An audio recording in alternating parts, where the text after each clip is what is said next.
पहाड़ी गाँव बघवा भालू के ठाव, नदिया पखारे तोर पाँव हो, नदिया पखारे तोर पाँव। डोंगरी पहाड़ी गाँव बघवा भालू के ठाव, नदिया पखारे तोर पाँव हो, नदिया पखारे तोर पाँव। डोंगरी पहाड़ी गाँव बघवा भालू के ठाव, नदिया पखारे तोर पाँव हो, नदिया पखारे तोर पाँव। हो गुरु बाबा जी हाँ बनाए तय धाम, हो गुरु बाबा जी हाँ बनाए तय धाम, हो गुरु बाबा जी हाँ बनाए तय धाम, हो गुरु बाबा जी हाँ बनाए तय धाम।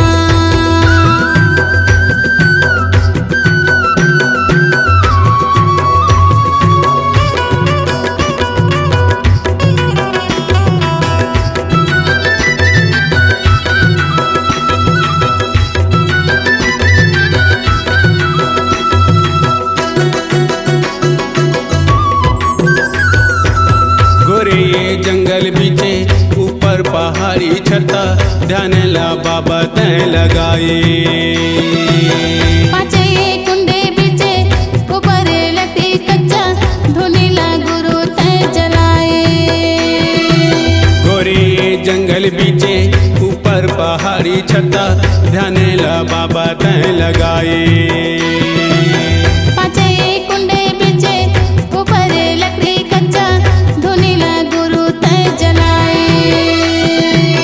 ध्यान माँ आँखी मुंदे बैठे तय पालथी मोरे, ध्यान माँ आँखी मुंदे बैठे तय पालथी मोरे, जपत रहे सतनामी।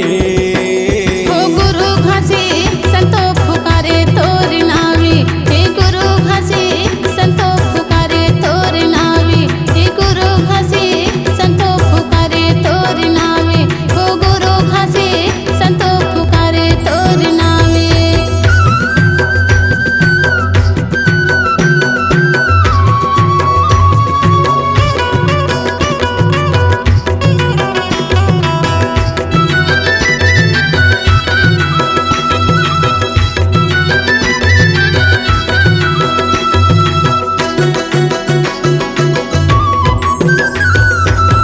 धरती आकाशे डोले, देवता धामी मन बोले, कैसे निकल ही गानिदान।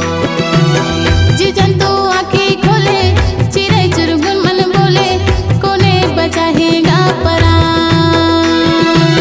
धरती आकाशे डोले, देवता धामी मन बोले, कैसे निकल ही गानिदान। जी जंतु आँखें खोले, चिड़ै चुरगुन मन बोले, कोने बचाहेगा परान। गुरु के तपसी देखे, ज्ञान और भक्ति देखे, गुरु के तपसी देखे, ज्ञान और भक्ति देखे, मुँह से बोले सतनाम। हो गुरु बाबा जी हाँ बनाए तय धामी, हो गुरु बाबा जी हाँ बनाए तय धामी, हो गुरु बाबा जी हाँ बनाए तय धामी, हो गुरु बाबा जी हाँ बनाए तय धामी। डोंगरी पहाड़ी गाँव बघवा भालू के ठाव, नदिया पखारे तोर पाँव हो, नदिया पखारे तोर पाँव।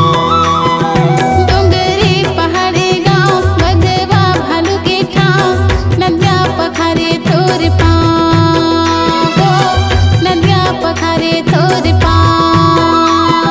डोंगरी पहाड़ी गाँव बघवा भालू के ठाव, नदिया पखारे तोर पाँव हो, नदिया पखारे तोर पाँव।